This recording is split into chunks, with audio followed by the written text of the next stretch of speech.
Bien, vamos a resolver la primera práctica calificada del semestre 2023 1. Esta práctica consistió de 4 preguntas. La primera, en la cual involucra diversos temas iniciales del curso. Como podemos ver aquí, estamos arrancando con la primera parte que involucra conjuntos, ¿no? Entonces, a ver, nos piden definir por comprensión este conjunto de 4 elementos, el cual está definido claramente eh, por extensión, ¿no? Entonces, por comprensión hay que tratar de buscar una propiedad que compartan estos 4 números. Y algo que podemos notar es que esta es una secuencia que avanza de 3 en 3, ¿no? Va avanzando, ¿no? Como una progresión aritmética, avanzando de 3 en 3. Entonces, algo que podemos hacer para caracterizarlo es lo siguiente: escribir este conjunto como el conjunto de, podemos tomar un conjunto universal, digamos los números reales, conjunto de números reales, que son de la siguiente forma. A ver, acá vamos a extender esto un poquito. Vamos a ver cómo podemos escribir el 1. El 1 lo que podemos escribir como 0 o como 3 por 0 más 1. Entonces es un múltiplo de 3 pero más 1. Y el 4 también es 3 por 1 más 1. Un múltiplo de 3 pero más 1. Luego el 7 es 2, 3 por 2 más 1, ¿no? Es 6 más 1. Y el 10 es 9 más 1, que es 3 por 3 más 1. Bien, entonces esa es la idea que queremos usar para expresarlo como por comprensión. Son múltiplos de 3 más 1. Bien, entonces es un número real de la forma 3 por n. Ese es múltiplo de 3 más 1. Pero este n tiene sus restricciones, ¿no? Las restricciones son que el n debe ser un número entero y al mismo tiempo eh, este n arranca de 0 y llega solo a 3, ¿no? De esa forma se crean 4 números 1, 4, 7 y 10 al tomar n 0, 1, 2 y 3. Entonces así estamos expresando el conjunto A por comprensión. Bien, la segunda parte, en la parte B, nos piden probar que este conjunto no es un intervalo. Para eso quizás sea bueno recordar rapidito que era un intervalo, ¿no? El intervalo, recordemos que era así. J es intervalo, sí, solo sí, para todo elemento y de los números reales y para todo par de elemento x, y en el conjunto J se debe cumplir, ¿no? Que si x, acá es xz, ¿no? Que si x es menor que y, menor que z, entonces ese y también tiene que estar en j. ¿Bien? Entonces básicamente esta es la definición que nos dice que j es un intervalo si solo si no tiene huecos. Entonces j no es intervalo si solo si tiene huecos. Y tiene huecos es justamente la negación de esta proposición. Es decir, existe un y en los reales tal que existen x y z en j con la propiedad, ¿no? Recordemos aquí rapidito, tenemos P implica Q, que es equivalente a no P o Q, pero si lo estamos negando va a ser equivalente a P y no Q. Entonces acá debemos escribir para la negación P y no Q, o sea, Y no pertenece a J. ¿Ok? Por eso Este Y que se está encontrando es lo que llamamos el hueco. Bien, entonces, muy sencillo, eh, podemos tomar el Y, podemos hacer haciendo Y igual a, por ejemplo, em, haciendo Y igual a 4, ¿no? Y tomando 4 es un número real, definitivamente. Y tomando X como un elemento de J, que sea el número 3, por ejemplo. Y Z, el otro extremo, que sea 5. Ambos elementos de J, ¿no? Entonces, haciendo Y igual a 4, X 3 y Z 5 que pertenecen a J, se tiene, ¿no? Que en efecto X igual a 3 es menor que Y igual a 4, que es menor que Z igual a 5. Y al mismo tiempo, 4 no pertenece a J, ¿no? Porque J es este conjunto y ahí podemos ver que el 4 no está. ¿Sí? Por lo tanto, no es intervalo. J no es intervalo porque no cumple la definición de intervalo, o mejor dicho, cumple la negación de la definición de intervalo. Bien, entonces para la tercera parte, tomando en cuenta los conjuntos A y J de las partes anteriores, A y J ya está definido. A es un conjunto finito de 4 elementos. J es este intervalo unido con un elemento, que es 5.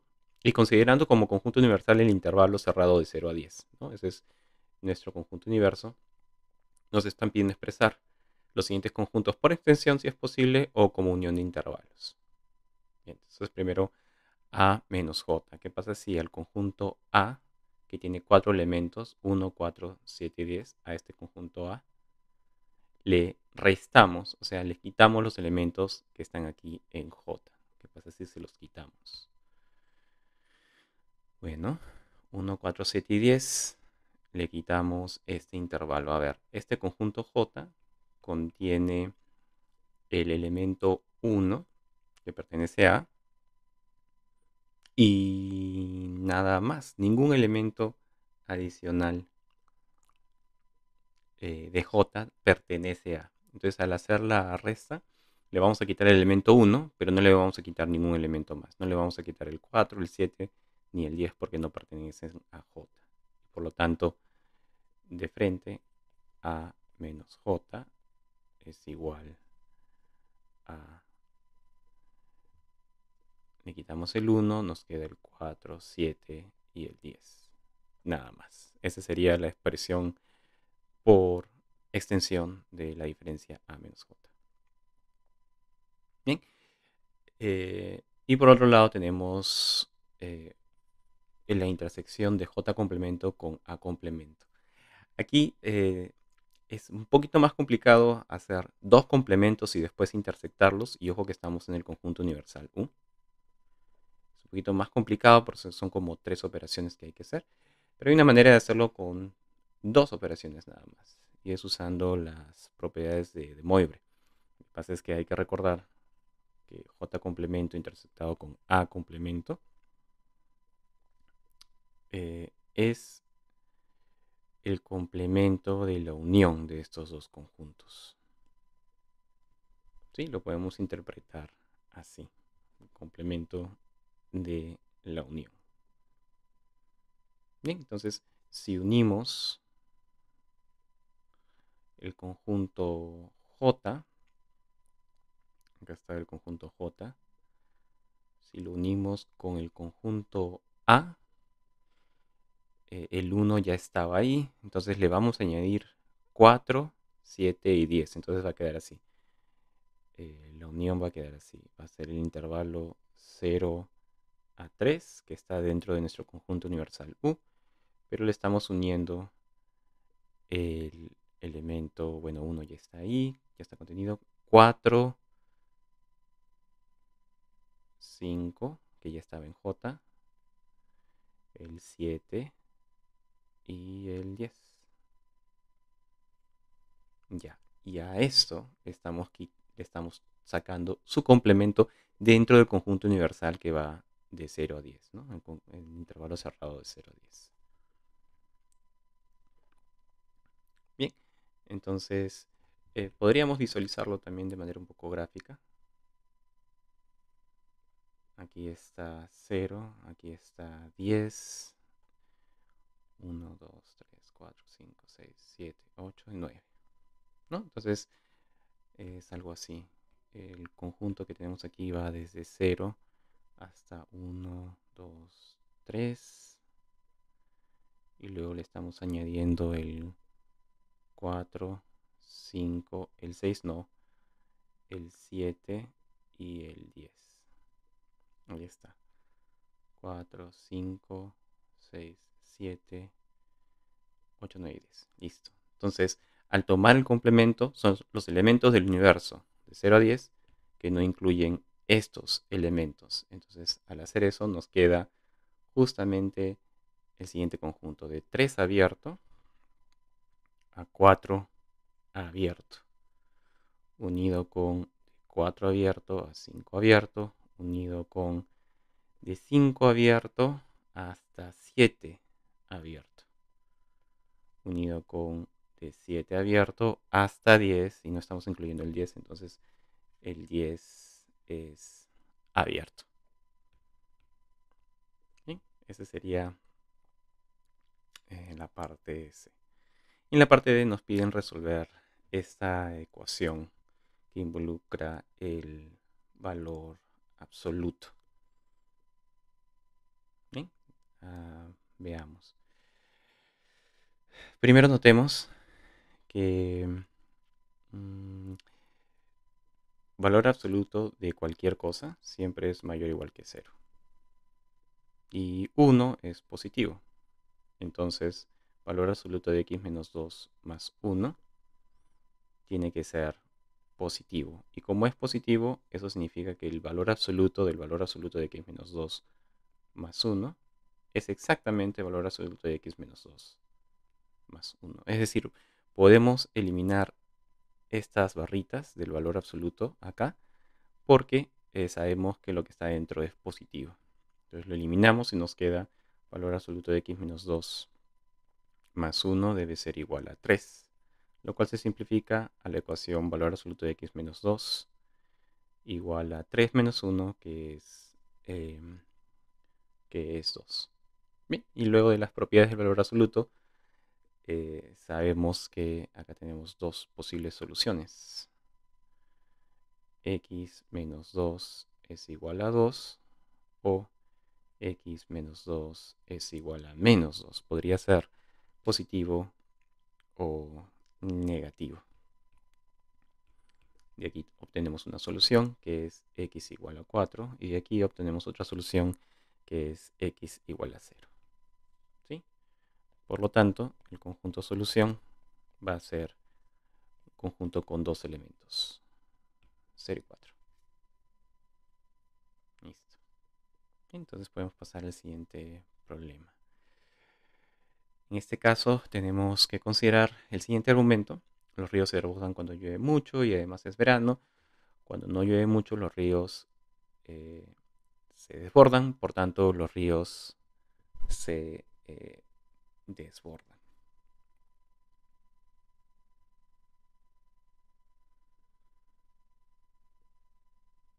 Entonces vamos a ver si es que este primero argumento se puede traducir, ¿no? Hay que establecer un diccionario y traducir el argumento al lenguaje lógico formal. Entonces vamos a ir buscando aquí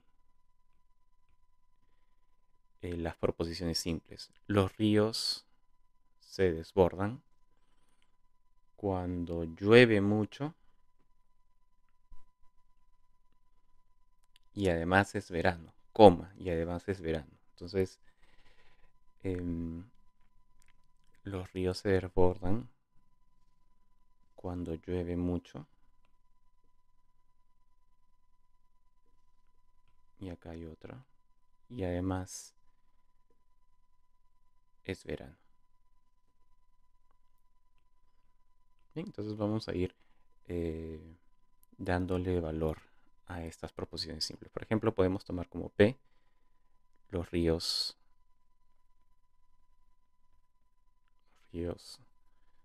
se desbordan.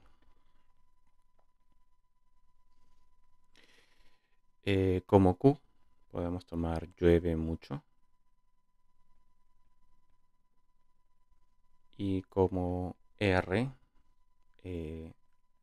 la proposición es verano.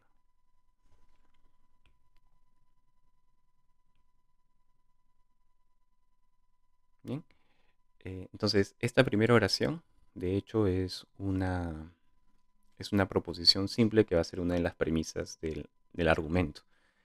El punto aquí es encontrar el conector lógico adecuado, ¿no? Entonces, esta coma nos está separando estas dos ideas, las cuales se conectan justamente por la conjunción, ¿no? Por eso dice y además.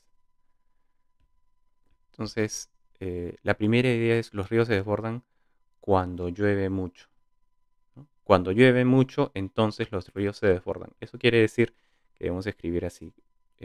Llueve mucho, Q, implica los ríos se desbordan, ¿no? Que es P. Pero parte de esa oración nos dicen coma y además es verano. Y además es verano. Esa es la primera premisa contenida dentro de la primera oración. Siguiente premisa es la siguiente oración. Cuando no llueve, ¿no? Entonces ahí llueve mucho. Cuando no llueve mucho,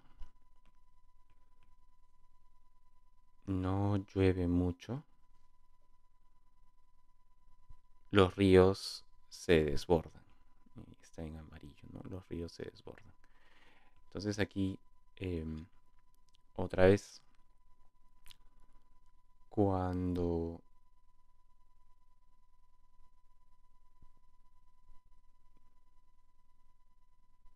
no llueve mucho,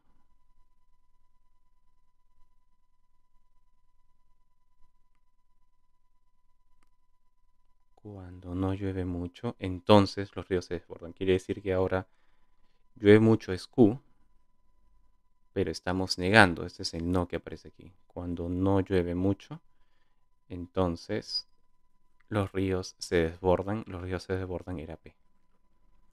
Y esta es la segunda premisa. Luego dice, por lo tanto, o sea, estamos terminando el argumento, los ríos se desbordan. Ese es P. ¿Sí? Y de esa manera traducimos de esa forma estamos traduciendo nuestro argumento. Bien, ahora debemos demostrar si el argumento es válido o no. Podríamos intentar hacerlo con una tabla de verdad, ya que son 3 proposiciones, pero vamos a tratar de argumentar de otra manera. Podríamos intentar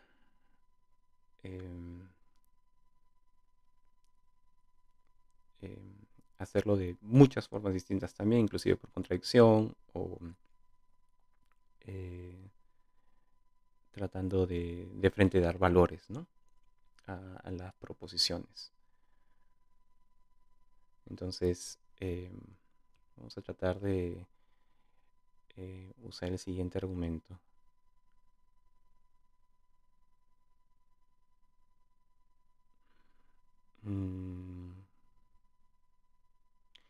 Imaginémonos entonces que el argumento no es válido. Vamos a tratar de ir por contradicción. El argumento no es válido y vamos a tratar de llegar a una contradicción, ¿no? Entonces, asumimos que es inválido. Asumimos que es inválido. eso significa que las premisas deben ser falsas y la conclusión verdadera. O sea, Q implica P y R debe ser verdadero. No Q implica P debe ser verdadero, pero P debe ser falso. Bien, si encontramos los valores de verdad para P, Q y R, entonces en efecto el argumento es inválido. Pero si encontramos una contradicción, quiere decir que esto es falso. Quiere decir que el argumento sí era válido para comenzar. Bien, entonces veamos qué es lo que podemos encontrar. Primero, como P es falso, ¿no? P falso, ¿qué cosa implica? A ver, como P es falso, eso implica que aquí en la premisa, esta condicional en la segunda premisa, P debe ser falso. Pero como la condicional debe ser verdadera, eso quiere decir que el antecedente tiene que ser falso. Esto tiene que ser falso, porque si fuera verdadero, la condicional nos haría falso y eso está mal, ¿no? Eso quiere decir entonces que no Q debe ser falso. Esto es de la segunda premisa. Pero entonces eso quiere decir que Q es verdadero, ¿no? Si no Q es falso, entonces Q es verdadero. Bien, entonces ahora ¿qué tenemos en la primera premisa? En la primera premisa, tenemos Q, que es verdadero, implica P, que es falso, por supuesto. Y R, esto tiene que ser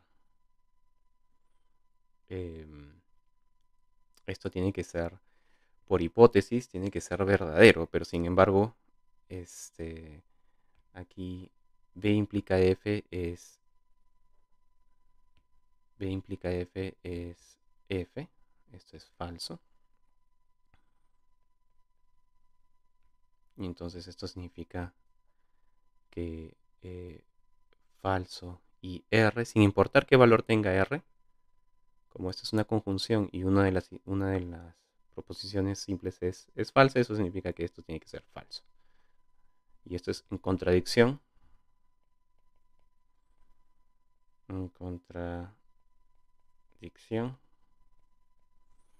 Con la hipótesis que Q implica P y R era verdadero, ¿no?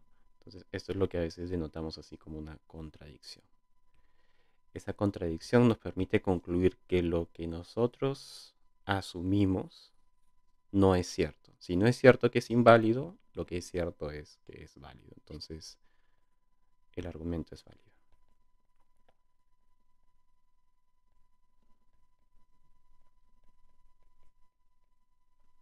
Bien, ya está. Entonces ahí salía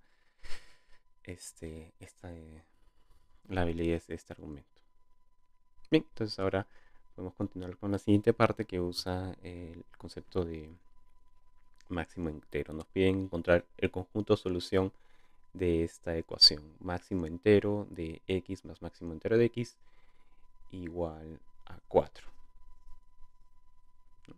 Entonces hay una propiedad que nos dice que cuando nosotros sumamos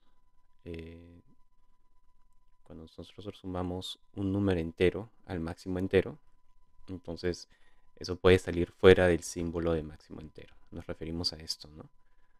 Hay una propiedad que nos decía así, ¿no? X más n máximo entero es igual a máximo entero de x más n si n es un entero, ¿no? Puede salir fuera del símbolo de máximo entero. Entonces usamos esa propiedad en este caso. Lo que pasa es que como el máximo entero, por definición, es un número entero,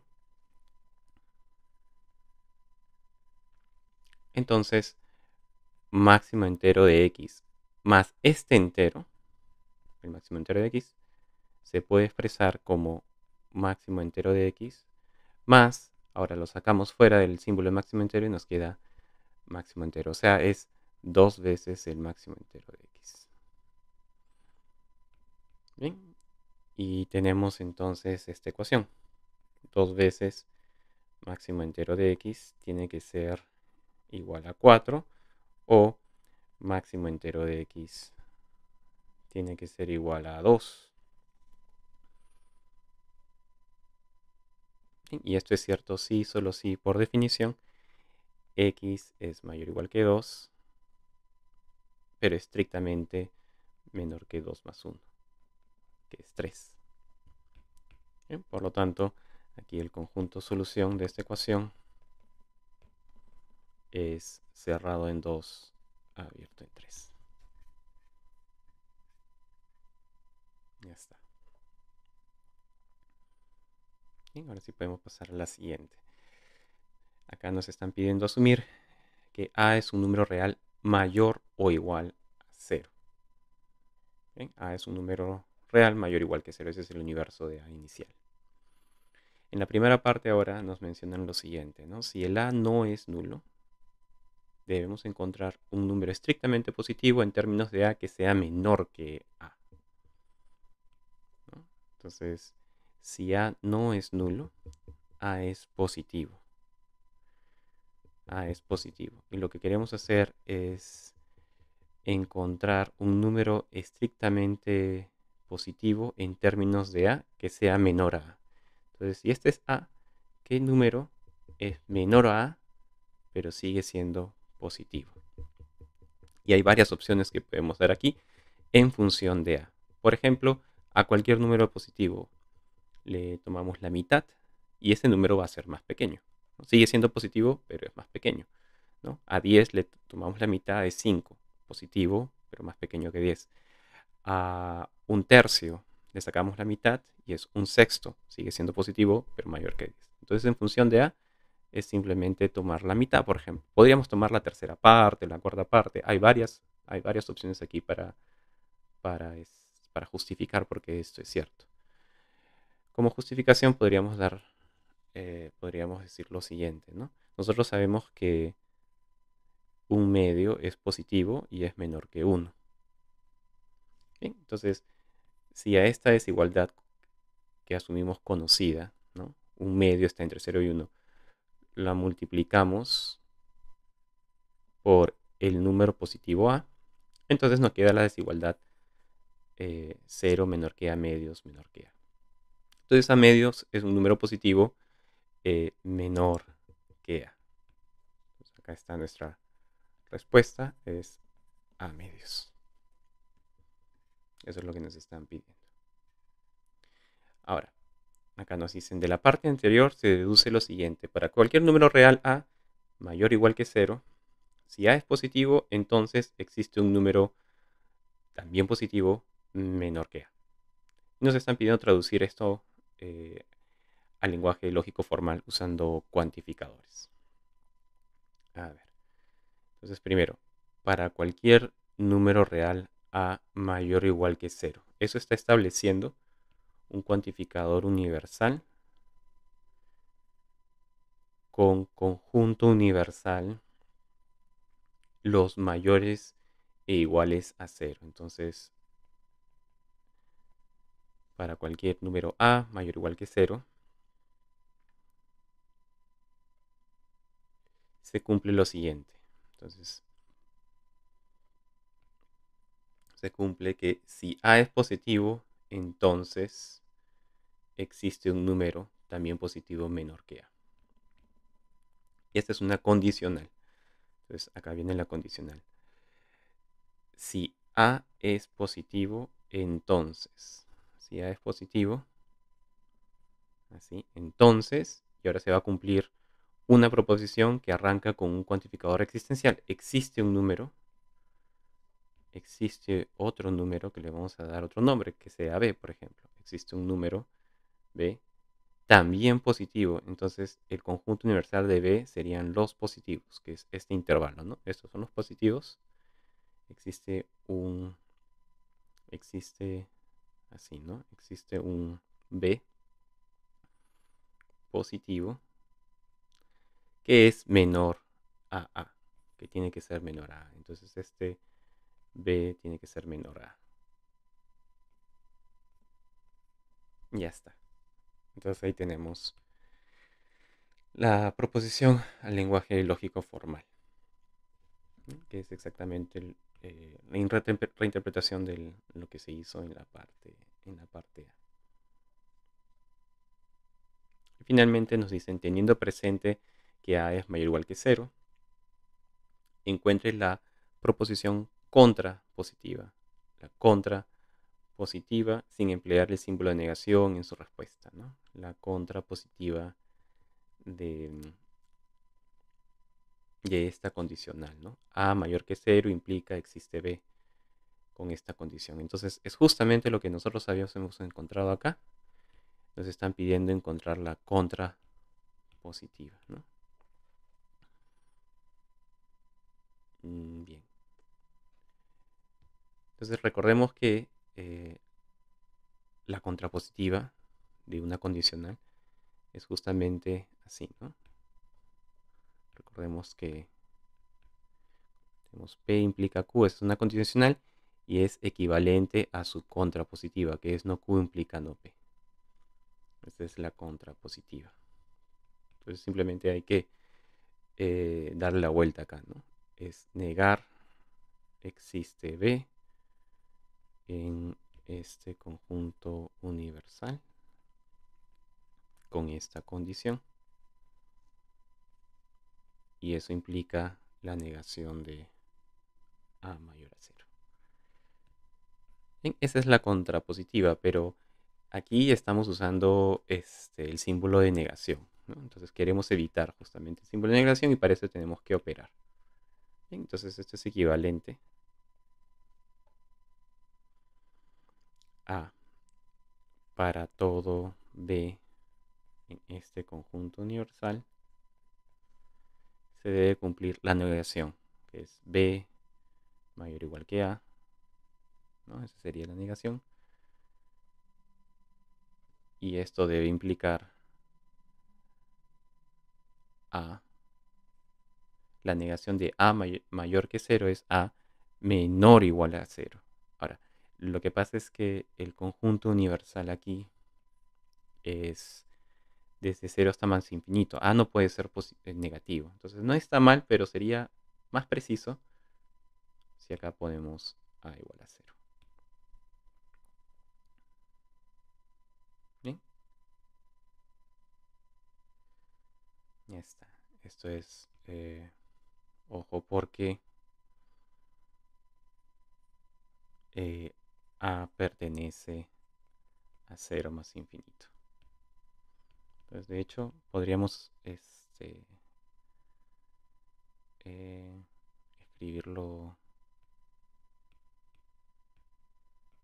así, ¿no? Es A menor o igual que 0, pero esto de acá es equivalente a A igual a 0,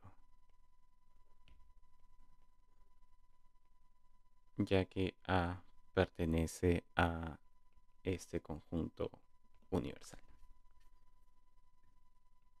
Ya está. Bien, entonces eso es lo que nos estaban pidiendo. Es un ejercicio que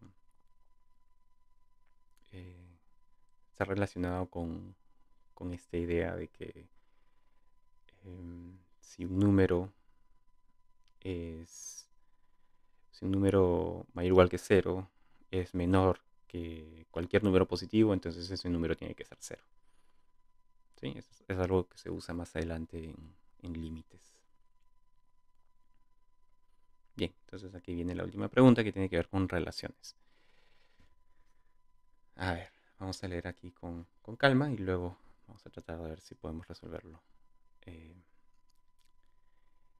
también con paciencia. A ver, si sea A un conjunto cuyos elementos representan a personas. Entonces A es un conjunto y esos elementos representan personas. Y R va a ser una relación en A, ¿no? Que va a relacionar personas con personas. Vamos a decir que esto, donde n es un número natural, es una R cadena de conocidos desde Z0, desde la persona Z0 hasta la persona Zn, ¿no? Entonces, esto le vamos a llamar una R cadena de conocidos. Si primero todos los Zi, ¿no? Porque acá tenemos Z0, Z1, Z2, Zn, pertenecen a A, o sea, son personas, y son además distintos entre sí, no podemos repetir personas, ¿no? Es decir, acá, por ejemplo, podría tener A que represente a Alberto, por ejemplo, ¿no? No podría tener algo como esto, porque no puedo repetir a la misma persona. Bien, y algo más que se debe cumplir es que Zi-1, Zi debe pertenecer a R para todo I. Entonces los continuos deben pertenecer a R. Quiere decir, por ejemplo, en este caso, Z0, Z1 debe pertenecer a R. Luego Z1, Z2 también debe pertenecer a R. ¿No? R es la relación, no los números reales, por este caso. Y así sucesivamente, ¿no? Todos deben estar ahí hasta llegar a Zn-1, Zn. También debe pertenecer a la relación. ¿No? Entonces, si eso se cumple, podríamos decir que tenemos una R cadena de conocidos. Además, decimos que la relación R es una relación de conocidos en A. Si para cualquier par de personas distintas existe una R cadena de conocidos desde X hasta Y. XY, una relación desde X hasta Y. ¿Ya? Ya está. Entonces, los pares quiere decir que se conocen. Y lo que vamos a hacer es algo así como una R cadena de conocidos. O sea, quizás yo no conozco a la otra persona, pero yo conozco a alguien que la conoce. Y eso me relaciona, ¿no? con esta persona desconocida por medio de esta R, esta relación R. Entonces, para resolver las siguientes preguntas, considerar el conjunto de tres personas, ¿no? Supongamos que tenemos tres personas representadas por las letras A, B y C minúscula. Y digamos que la relación, tenemos aquí una relación en A de esta forma. Bien, nos piden determinar si R primero es una función. Veamos. ¿Será R una función? Bueno, notemos que B se relaciona con A, porque tenemos este par ordenado aquí. B se relaciona con A, pero B también se relaciona con C. B también se relaciona con C por este elemento que aparece aquí. Y recordemos entonces que bajo estas condiciones, dado que, como nos han dicho, dado que A es distinto de C, R no es una función.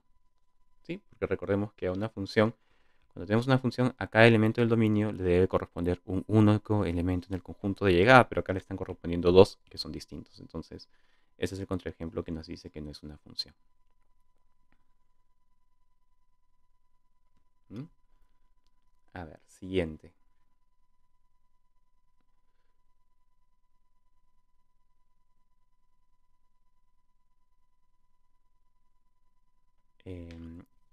Encuentre todas las R cadenas de conocidos desde B hasta A. A ver, desde B hasta A tenemos aquí justo que B conoce A, ¿no?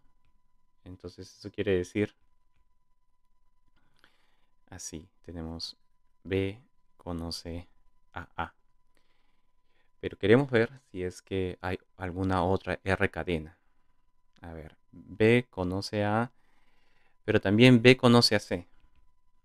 Acá tenemos B conoce a C.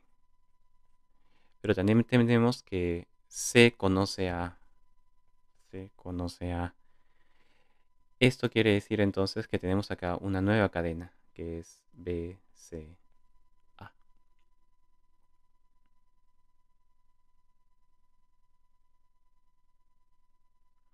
Y esas son todas las cadenas que empiezan en B y terminan en A, ¿no? Entonces, digamos que B conoce a A, pero B conoce a alguien, que es C, que a su vez conoce a A.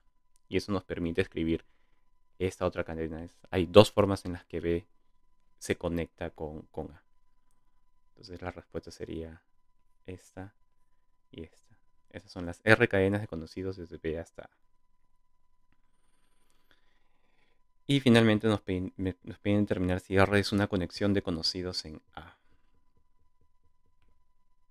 A ver, vamos a tratar de recordar otra vez. Decimos, como dice acá, ¿no?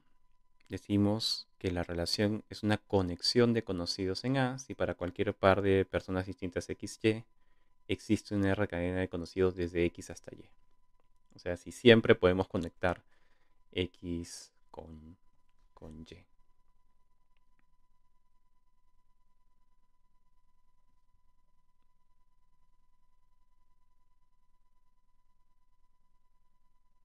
¿Bien? Entonces, a ver. A se conecta con B gracias a este par ordenado. Entonces tenemos acá A se conecta con B. A se podrá conectar con C. A se podrá conectar con C. A ver. No hay ninguna otra par ordenado que empiece con A. Entonces solamente podemos arrancar de este par ordenado A como B. ¿Hay alguna forma de llegar a C? Y sí la hay. Porque tenemos también este par ordenado BC. Entonces esos dos pares ordenados nos permiten escribir esta cadena A, B, C. De esa forma podemos conectar A y C, gracias a B. Entonces A se conecta con B y A se conecta con C. Ahora la pregunta es siguiente. ¿B se conecta con A? Sí, B se puede conectar con A. Y B se puede conectar con C también. Aquí está. B se puede conectar con C directamente. Listo. Y ahora nos toca C. ¿C se puede conectar con A? Sí, ahí está. C se puede conectar con A. Y ahora preguntamos si es que C se puede conectar con B. A ver, C se conecta con A y aquí A se conecta con B. Como C se conecta con A y luego A se conecta con B, tenemos esta R cadena. C se conecta con A y luego se conecta con B. Por lo tanto, C también se conecta con B. Y aquí podemos notar justamente eso, ¿no?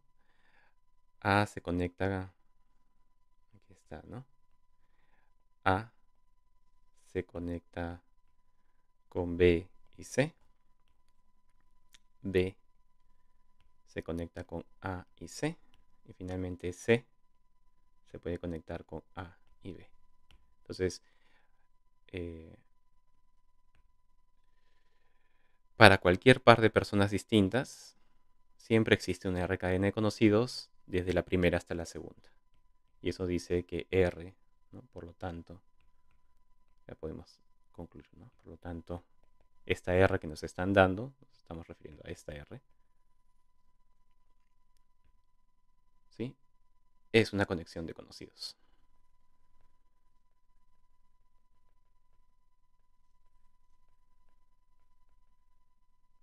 Y listo.